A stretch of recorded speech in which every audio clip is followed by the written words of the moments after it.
Hello बच्चों,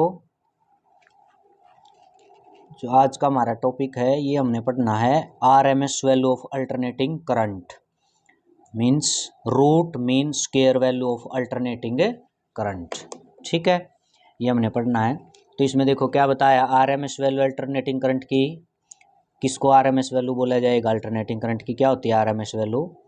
इसमें बताया है it is defined as that value of study current which would generate same amount of heat as it generated by alternating current in the same circuit for the full time period। ठीक है, इसमें ये बताया है कि जो आपका study current है, ठीक है, वो क्या जनरेट करेगा? हीट जनरेट करता है। ठीक है, और कितनी हीट जनरेट होगी? जितने की आप का अल्टरनेटिंग करंट जनरेट करेगा। ठीक है, कितने टाइम में?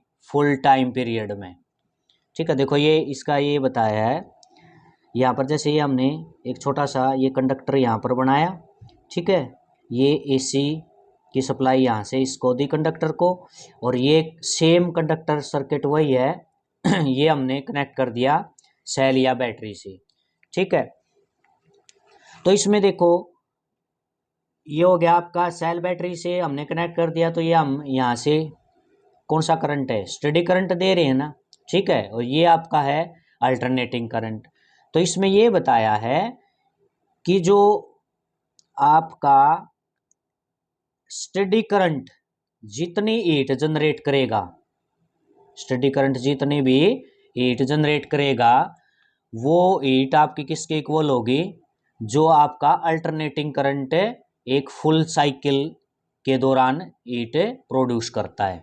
ठीक है, तो ये आपका बताया है। देखो दोबारा से देख लेते एक बार। It is define as RMS alternating current के जो आरएमएस वैल्यू है वो क्या है? It is define as the value of study current which would generate same amount of heat as it generated by alternating current in the same circuit for the full time period. यानी कि हम ये अगर DC जो आपका यहाँ direct current या steady current जोड़ा गया है, जो एसी के फुल साइकिल के दौरान जो हीट आपके जनरेट होती है, अगर उतनी ही हीट आप ये जो आपने स्टेडी करंट जोड़ा है इस सेम अमाउंट हीट की जनरेट कर देते हो। ठीक है, देखो ये आपका जैसे ये हो गया आपका फुल साइकिल हो गई, फुल टाइम पीरियड ये होता है आपका 0 से T। इस फुल टाइम पीरियड के दौरान जो अल्टरनेटिंग करंट जितनी हीट जनरेट करता है उतनी ही हीट हमारी क्या है? स्टडी करंट के द्वारा जनरेट की जाती है। अगर ये अल्टरनेटिंग करंट की हीट और जो स्टडी करंट है इन दोनों की हीट अगर आपकी सेम है, तो उस दौरान जो आपका स्टडी करंट होगा वो स्टडी करंट है, उसी को आप क्या बोलोगे? आरएमएस वैल्यू बोलोगे किसकी? अल्टरनेटिंग करंट की। ठीक है, यानी कि एक सामान्य सी बात ये है कि जो अल्टरनेटिंग करंट फुल साइकिल के दौरान जितनी हीट जनरेट करता है, अगर उतनी ही हीट हम स्टेडी करंट से जनरेट करवा दें, सेम सर्किट के अंदर स्टेडी करंट से जनरेट करवा दे उतनी हीट, तो जो वैल्यू आपकी स्टेडी करंट की होगी वही आपकी क्या बोली जाएगी? आरएमएस वैल्यू बोली जाएगी किसकी? अल्टरनेटिंग करंट की। ठीक है, ये आपकी डेफिनेशन है RMS value of alternating current की। अब इसका डेरिवेशन देख लेते हैं। देखो इसमें हमें पता है जो जूल्स लॉ से हीट होती है वो आपकी आई स्क्वायर आर टी। क्या होती है? आई स्क्वायर आर टी। ठीक है, स्मॉल हीट की बात करें तो ये हो जाएगी आपकी D H I square R, और टाइम स्मॉल टाइम क्या हो जाएगा? D T. ठीक है, अब यहाँ देख लेते हैं क्या कहा? Let D H be the small amount of heat in small time D T. यानी कि हमारे पास टाइम क्या है? स्मॉल टाइम है डी टी, और हीट आपकी है डी एच। तो डी एच जो हीट है स्मॉल हीट, इसकी वैल्यू हो जाएगी आपकी आई स्क्वेयर आर टी। क्या वैल्यू हो जाएगी बच्चों? आई स्क्वेयर आर, और ये हो जाएगा टी की जगह हो जाएगा आपका डी टी। ठीक है, अब हम ये जानते हैं जो करंट होता है, करंट को भी हमने जो अल्टरनेटिंग करंट है वहाँ वैल्यू रखी थी। क्या I is equal to I nought sine omega t. I nought क्या आपका मैक्सिमम पीक वैल्यू बताई थी ये करंट की, ठीक है। तो आई हो जाएगा आपका आई नॉट साइन ओमेगा टी। अब यहाँ पर जो आपका आई है इसकी जगह मैं ये वैल्यू रख देता हूँ आई नॉट साइन ओमेगा टी। तो इसका स्क्वायर हो जाएगा आई नॉट साइन ओमेगा टी। आई की जगह ये रख दिया आई नॉट साइन ओमेगा टी और इसका क्या है स्क्वायर कर दिया, ये हो जाएगा आर डी टी। ठीक है बच्चों। अब ये हो जाएगा डी एच, इसका स्क्वायर हम कैसे करेंगे, आई नॉट का स्क्वायर हो जाएगा, ये हो जाएगा आपका साइन स्क्वायर ओमेगा टी और ये हो जाएगा आर डी टी। ठीक है, ये आपकी आई है स्मॉल इट। अब हमने क्या करना है इंटीग्रेशन।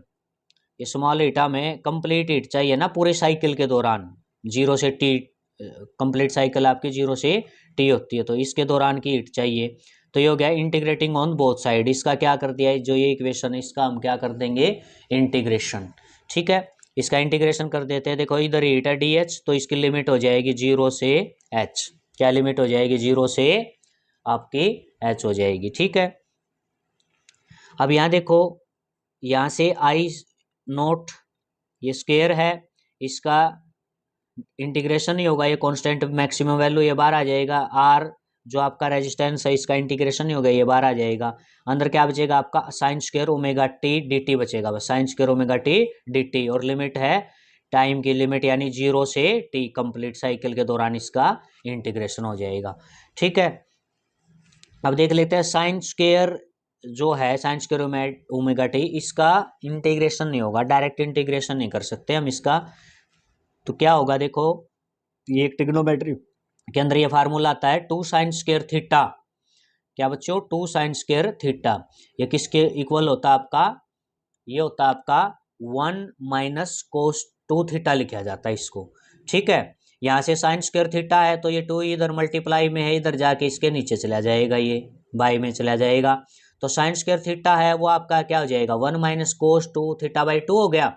ठीक है, लेकिन हमारा थीटा नहीं, हमारा क्या है थीटा की जगह ओमेगा टी है। क्या है ओमेगा टी, ये क्या है ओमेगा टी। तो इसमें थीटा की जगह यहाँ भी क्या हो जाएगा ओमेगा टी। तो साइन स्क्वायर ओमेगा टी है जो बच्चों ये आपका क्या हो जाएगा 1 minus cos two omega T by two. ठीक है, तो साइन स्क्वायर ओमेगा टी की जगह हम ये वैल्यू रख सकते हैं। अब इसका इंटीग्रेशन पॉसिबल है, इसका हो जाएगा, इसका साइन स्क्वायर का हम डायरेक्ट नहीं कर सकते, इसको हमने इसमें कन्वर्ट कर दिया। अब इसका इंटीग्रेशन देखो यहाँ पर sine square omega T D T है, इसकी जगह हमने ये रख दिया 1 minus cos two omega T by two और ये डी टी आपका बाहर था। ठीक है, अब इसका डी एच का इंटीग्रेशन आपका क्या हो जाएगा एच हो जाएगा और लिमिट होगी जीरो से एच, ये लोअर लिमिट है, ये आपकी अपर लिमिट है। ठीक है, आई नोट स्क्वायर हो गया, ये आर हो गया, लिमिट हो गया आपके जीरो से टी। ठीक है, ये आपने इसकी जगह ये वैल्यू रख दी, ये अपर लिमिट माइनस है लोअर लिमिट ये यहाँ पर पुट कर दी। ठीक है, इसमें ये हो जाएगा आपका I nought square R by two, ये जो टू था ना इसको हम इसको भी आगे ले गए, इसके नीचे यहाँ आ जाएगा I square I nought square R है, इसके नीचे ये टू आ जाएगा। ठीक है, ये यहाँ बच जाएगा 1 minus cos two omega T और साथ में बाहर आपका डी टी है। ठीक है, इसके बाद आगे देख लेते हैं इधर देखो अब इसमें ये एच हो जाएगा आई नोट स्क्वायर आर टू। अभी देखो इसको अलग अलग कर लेते हैं हम, ये जीरो से टी लिमिट है ये 1, ये डी टी इस 1 के साथ भी है तो ये 1 डी टी हो गया माइनस। ठीक है, फिर लिमिट लग दी जीरो से टी लिमिट हो जाएगी और ये हो जाएगा आपका कोस टू ओमेगा टी और साथ में हो गया आपका डी टी। ठीक है, ये दोनों क्या कर दिए अलग अलग हमने यहाँ रख दिए। अब इसके बाद क्या हो गया एच हो जाएगा ये I nought square R by two और ये हो जाएगा जो 1 डी टी है इसकी आपकी क्या हो जाएगा इंटीग्रेशन हो जाएगा टी, ये 1 कॉन्स्टेंट यानी कि इंटीग्रेशन हो गया आपका टी और जीरो से टी आपकी लिमिट हो जाएगी माइनस। ठीक है, cos two omega T D T यानी कोस टू ओमेगा टी का क्या आपका इंटीग्रेशन हो जाएगा, ये हो जाएगा sine two omega T. Cos two omega T का क्या होता है बच्चों sine two omega T integration. ठीक है, और जो एंगल है ये एंगल के साथ में टी के साथ में 2 ओमेगा ये आपका नीचे आ जाता है, ये क्या आ जाएगा नीचे आ जाएगा 2 ओमेगा, इसका डेरिवेटिव हो जाता है एंगल का वो नीचे लिखा जाता है। ठीक है, और लिमिट हो जाएगी 0 से t। लिमिट क्या हो जाएगी बच्चों यहाँ 0 से t। ठीक है, इसके बाद हो जाएगा ये h हो जाएगा, ये हो जाएगा आपका आई नॉट स्क्वायर r बाई 2। ये एक बार अपर लिमिट पुट होगी t की जगह, माइनस एक बार ये आपकी 0 लोअर लिमिट यहाँ पुट होगी। ठीक है, ये हुआ इतना क्लियर। इसके बाद आगे देखो, ये अब है 2 मेगा है, यानी 1/2 मेगा, इसको हमने इससे बाहर लिख दिया 1/2 मेगा। यहाँ क्या बच जाएगा साइन 2 ओमेगा, और t की जगह एक बार ये अपर लिमिट। ठीक है, इसके बाद यहाँ माइनस ये t की जगह यहाँ लोअर लिमिट पुट करोगे, 0 पुट करोगे तो ये पूरी टर्म क्या हो जाएगी 0, यानी साइन 0। ठीक है, ये हो जाएगा आपका, हुआ इतना क्लियर। इसके बाद देखो h I not square r by 2, ये t हो जाएगा t माइनस 0, यानी कि t हो जाएगा -1/2 ओमेगा। अब देखो ओमेगा आपका 2 पाई न्यू फ्रीक्वेंसी होता है, और ओमेगा को 2 पाई बाय टी क्या लिख सकते हो, ओमेगा को 2 पाई बाय टी आप लिख सकते हो। तो यहाँ हो जाएगा ये साइन 2 ओमेगा, ओमेगा ये इसकी जगह रख दिया हमने 2 पाई बाय टी, और एक टी इसमें साथ में था ये। ठीक है, माइनस साइन 0 0, साइन 0 क्या होता है बच्चों 0 हो जाएगा। ये टी से यहाँ टी कैंसिल हो जाएगा, टी से टी कैंसिल। ठीक है, अब इस इक्वेशन को आगे देख लेते हैं, आपकी क्या बनेगी। ये हो जाएगा, आप देखो h I not square r by 2, ये t था 1 - 2 ओमेगा था। तो यहाँ से हमने देखो एक बार इसको t से t कैंसिल कर दिया, तो ये साइन 2 × 2 पाई साइन 4 पाई हो गया, और -0 है ये। तो ये हो जाएगा आपका यहाँ पर साइन 4 पाई -0। ठीक है, h ये हो गया आई नॉट स्क्वायर r बाई 2, ये t 1 माइनस ये हो गया 1/2 ओमेगा साइन 4 पाई। अब साइन 4 पाई है बच्चों, इसकी वैल्यू क्या होती है 0, और ये साइन 0 0 था यहाँ पर। ठीक है, साइन 4 पाई की वैल्यू क्या होती है बच्चों 0। ये हो गया 0 - 0 या 0, ये पूरी टर्म क्या हो जाएगी 0, केवल क्या बचेगा यार t बचेगा। ठीक है, तो ये हीट आप एसी के दौरान निकाल रहे थे ना।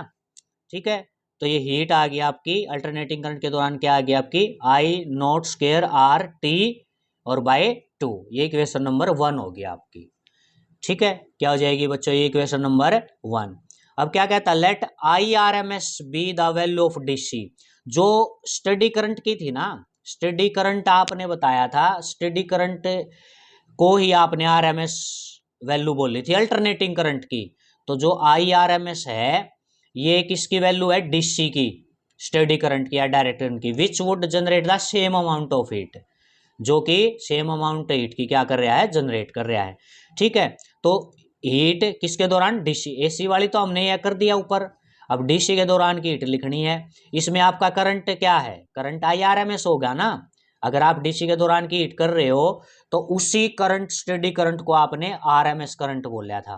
ठीक है, अल्टरनेटिंग का किसका बोला था, अल्टरनेटिंग करंट की RMS वैल्यू बोली थी। जो आपका स्टडी करंट के दौरान जो हीट आई थी उस स्टडी करंट को ही आपने RMS बोला था। तो ये हीट हो जाएगी DC के दौरान क्या हो गया आई स्क्वायर RMS।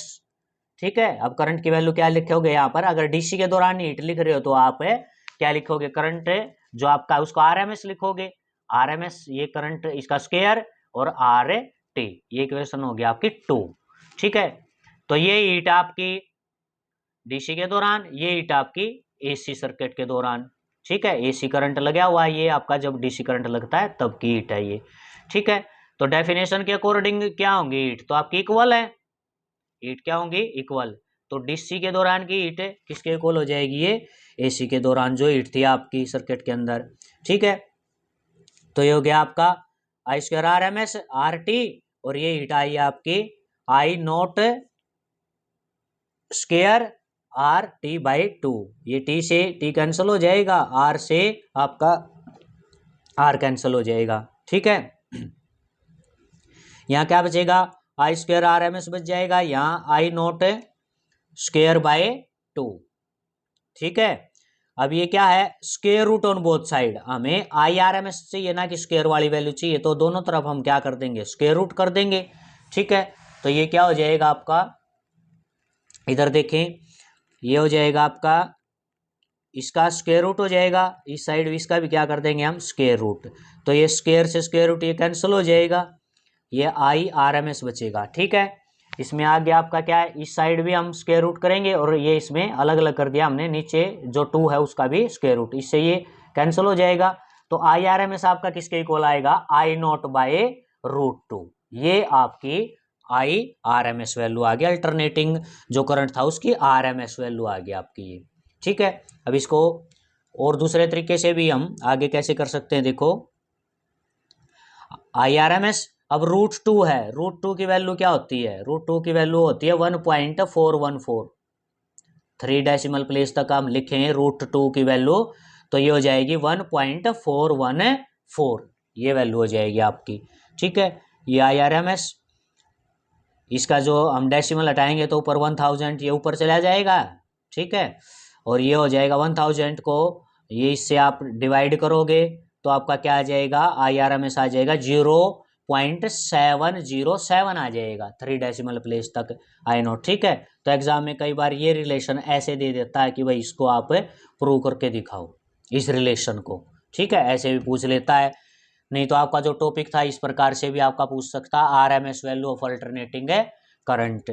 ठीक है, अब परसेंटेज में करें तो क्या करेंगे, 100 से इसको मल्टीप्लाई कर देंगे, 100 से क्या कर देंगे, मल्टीप्लाई कर देंगे, और इसको डेसिमल को अगर हम एडजस्ट करें पीछे तो ये आपका 70.7 आई नोट, और परसेंटेज के लिए आपने ये लगा दिया परसेंटेज। ठीक है, तो आई आर एम एस से 70.7% ऑफ आई नोट हो जाएगा।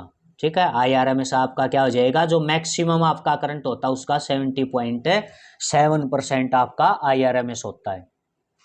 ठीक है, तो ये आपका है, इस प्रकार से आपने इसको करना ये।